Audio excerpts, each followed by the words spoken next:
Pessoal, vou compartilhar com vocês um negócio que é bastante sério, que a gente tem que ficar alerta, que é em relação a ser ou não possível um fundo imobiliário vir à falência. E o que acontece com o nosso patrimônio se isso acontecer?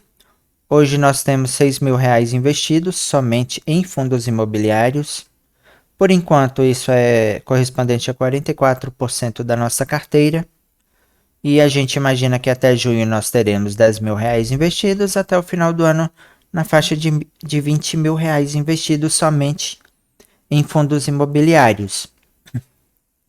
E a gente sabe que o mundo ele está vivendo uma crise em decorrência da inflação, que é algo gravíssimo, e a inflação leva muitos países à falência, como a Venezuela, a Argentina, e a gente sabe que a inflação tem que ser controlada.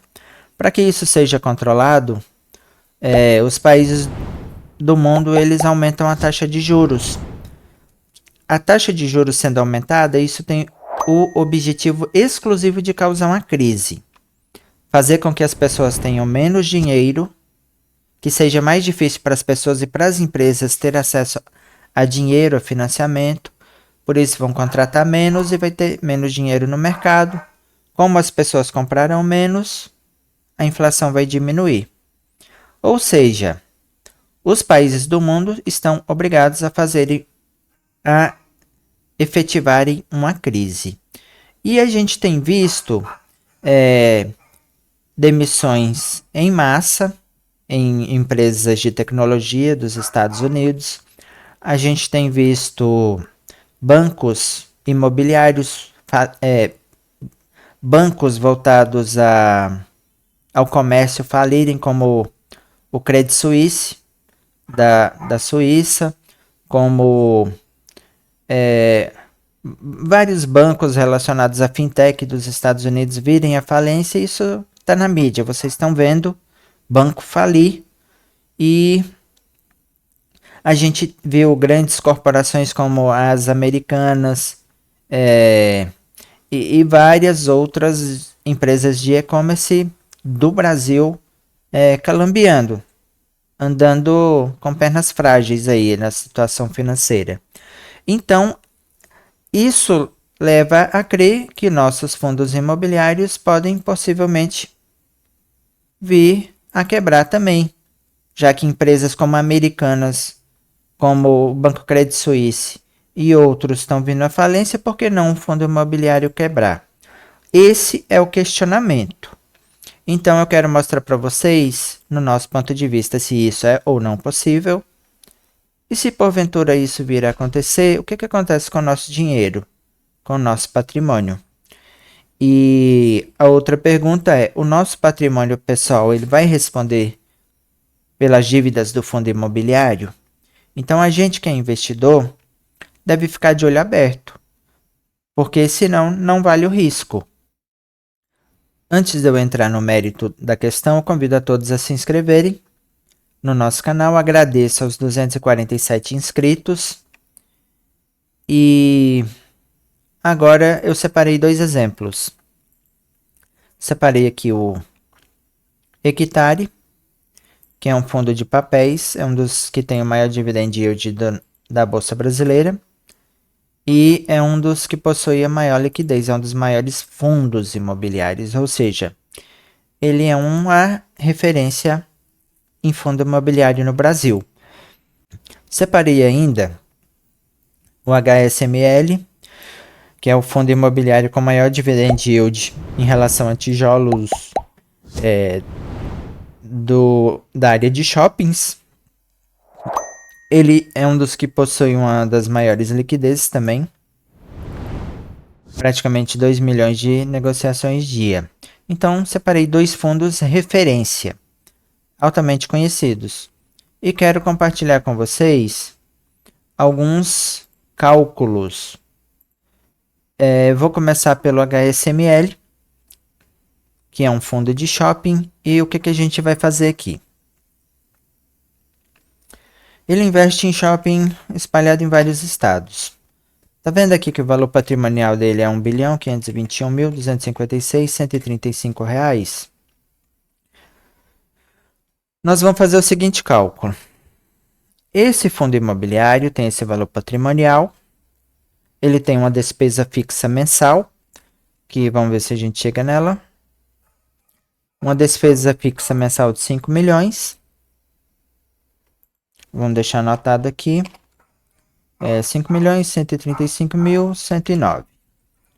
É despesa mensal. E ele também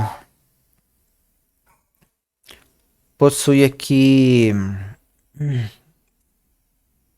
Aqui, é isso aqui que eu queria mostrar para vocês. Ele possui estes shoppings, que possui 1.200 lojas. Então, o que, que a gente vai fazer? Vamos fazer um cálculo aqui. O valor patrimonial dele dividido por 1.200 lojas. Cada loja vale R$ 1.200.000. Tá certo, cada loja vale R$ 1.200.000. Esse shopping, ele possui dívida mensal, ou seja, ele tem que pagar 5 milhões de despesas. Então, vamos dividir esses 5 milhões dividido por 1.267.713. Seria necessário, para pagar as despesas, a venda de 4 lojas por mês. 4 lojas. Mas esse fundo imobiliário, vocês observem que ele tem 1.200 lojas. Seria necessário 4 lojas para pagar as despesas. O que, que a gente vai fazer? Olha só, 1.200 lojas dividido por 4. Seria necessário 300 meses vendendo o patrimônio para esse fundo vir a quebrar. Isso se não tiver mais entradas de aluguel de vagas de estacionamento. Isso se não tiver mais entradas de aluguel das lojas, se não tiver mais participação em divulgação e em outras formas de marketing dentro do shopping. Se não tiver mais entrada de receita, seria necessário 300 meses para esse fundo vir à falência. 300 meses dividido por 12 seria necessário 25 anos para ele vir completamente a tornar-se insolvente. Então, em tese, é possível vir à falência, mas como dizem nas redes sociais, é improvável que isso aconteça. Olha só um outro detalhe desse fundo. Aqui são os shoppings, mas eu não quero mostrá-los isso, porque não é o mérito. Eu quero mostrar as dívidas. O índice de alavancagem do fundo é 34%. Não havendo necessidade de caixa até o fim de 2024.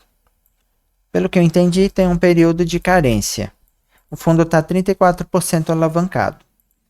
Quando é feito um endividamento desse, quando é feita uma obrigação desta aqui, a empresa que fornece o dinheiro, que executa o CRI nada mais é que um financiamento, entendeu? A empresa que libera o dinheiro, ela vai pegar a garantia e vai analisar o fluxo de caixa. E vai fazer uma dívida completamente estruturada ao fluxo de caixa do fundo. Ou seja, cada CRI desse aqui, ele está estruturado no fluxo de caixa mensal da empresa, nas entradas.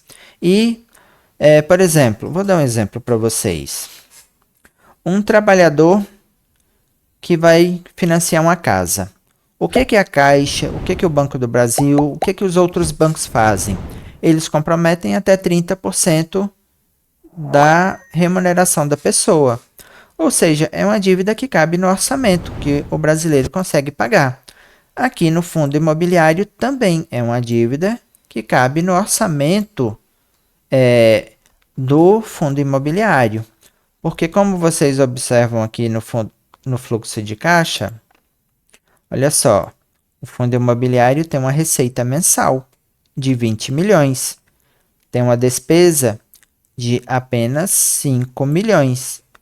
Então, vocês observam que É praticamente impossível um fundo imobiliário desse vir a quebrar. Mesmo que ele esteja endividado, as dívidas elas cabem no orçamento, porque o banco que emprestou o dinheiro, o fundo imobiliário que emprestou o dinheiro para esse fundo de shopping, obviamente analisou os balanços do HSML. Então, eu praticamente descarto, é improvável que um fundo imobiliário desse venha a falir. Agora vamos pegar um fundo imobiliário de CRI. Eu vou pegar aqui o hectare. Vamos para a quantidade de ativos dele.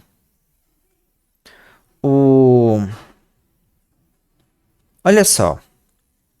Em cada planilha dessa aqui deve ter 30 ativos.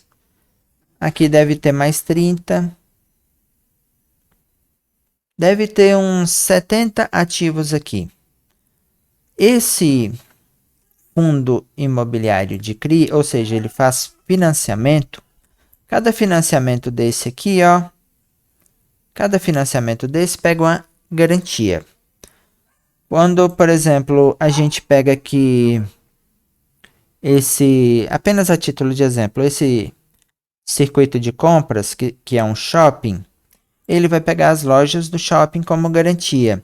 Quando pega, por exemplo, essas multipropriedades, estes loteamentos, estes parques temáticos, tá vendo?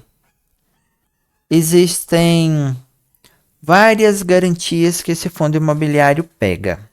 Como é um financiamento, funciona igual o financiamento de uma dívida para uma pessoa física. O Estado permite até 30% de endividamento, ou seja, uma dívida que cabe no orçamento. Então, aqui são dívidas que cabem no orçamento das empresas. Vamos pegar aqui um exemplo. Esse parque temático aqui, Brasil Parques, parques temáticos. Vamos supor que o fluxo financeiro mensal desse fundo seja de 5 milhões. O que o hectare faz? Se essa empresa recebe 5 milhões e precisa de dinheiro, nós vamos emprestar de forma com que a parcela seja 2 milhões, para que o fundo ainda tenha fluxo financeiro disponível para pagar suas despesas. Então, é uma dívida que está equacionada dentro da arrecadação do parque. E vamos supor que uma empresa dessa torne-se inadimplente. Vamos supor que esse circuito de compras abandone e nunca mais pague nada. Além desse circuito de compras, teria mais 60 ativos diferentes aqui, todos eles com garantias imobiliárias. Se porventura esse hectare empresta dinheiro para um fundo de shopping, o que ele vai fazer? Vai pegar o shopping como garantia. Se ele empresta 100 milhões para um shopping e o shopping vale 300 milhões, o que ele faz? Pega o shopping integralmente como garantia. Olha só, eu separei alguns passos para compartilhar com vocês. O que é necessário para um fundo vir a quebrar? É necessário esses 3 passos aqui, ó. O esgotamento do dinheiro em caixa. Cada fundo imobiliário desse tem uma reserva. Então, seria necessário esgotar todas as reservas. Esgotando as reservas, o fundo ainda teria disponível a emissão de novas cotas, ou seja, ele vende cotas no mercado para levantar um dinheiro, seria um financiamento através da Bolsa de Valores. Se mesmo assim isso não resolvesse, entraria na venda dos ativos. Isso aqui seria o exemplo da venda dos shoppings. Do HSML, por exemplo, ele levaria 300 anos vendendo todos os ativos para poder vir a falir. No caso do Equitare, que é um fundo de papel, o dele seria diferente. Seria esgotamento do dinheiro e caixa, seria o esgotamento da emissão de cotas, quando o mercado não quisesse mais adquirir, e o fundo de papel é diferente, porque, em princípio, teria a venda dos ativos, sim. Mas lembra que cada CRI daquele tem uma garantia imobiliária? Esse fundo ele teria que executar todas as garantias na justiça, pegar o patrimônio daquelas empresas, resgatar os ativos para depois proceder à venda dos ativos. Agora eu separei para vocês a lei 8.668, que refere-se à lei dos fundos imobiliários. No artigo 13, fala o seguinte: o titular das cotas do fundo de investimento imobiliário não responde, olha isso aqui, não responde pessoalmente por qualquer obrigação legal ou contratual. Ou seja, o meu patrimônio, ele não responde de forma nenhuma, em hipótese alguma, por qualquer obrigação legal do fundo ou contratual que ele tenha adquirido.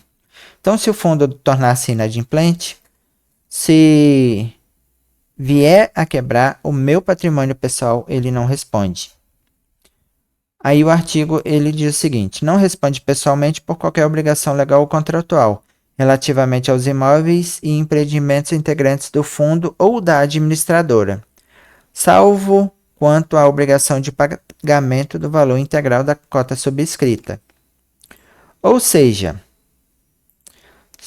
a única hipótese de responder com patrimônio pessoal seria se em uma emissão de cotas eu fizesse a subscrição e não pagasse, se eu desse o calote. Aí sim meu patrimônio responderia por isso. Mas, como está na lei aqui, em hipótese alguma, responde por obrigação legal ou contratual do fundo imobiliário, ou seja, estou isento de qualquer responsabilidade. Se porventura um fundo imobiliário, seja ele qual for, seja ele de papel, como o Equitare, ou de shopping, como o HSML, vir a falir, o que eu vou perder? Vou perder única e exclusivamente isso aqui, ó, o dinheiro que eu investi. Porque aí não tem como resgatar. Se eu não conseguir vender, obviamente vou perder o valor da cota. E não tenho responsabilidade pessoal. Meu patrimônio pessoal não responde por qualquer obrigação do fundo. Então, quando a gente olha a nossa carteira bastante diversificada, a gente vê que a gente tem muita segurança. A gente vê que é quase impossível um fundo imobiliário vir a falir, quebrar. Pessoal, eu espero que tenham entendido e que se tranquilizem em relação à possibilidade de um fundo imobiliário vir a quebrar, porque se você escolheu bem, é improvável que isso aconteça. Eu agradeço por ter chegado até aqui e Deus abençoe sua vida.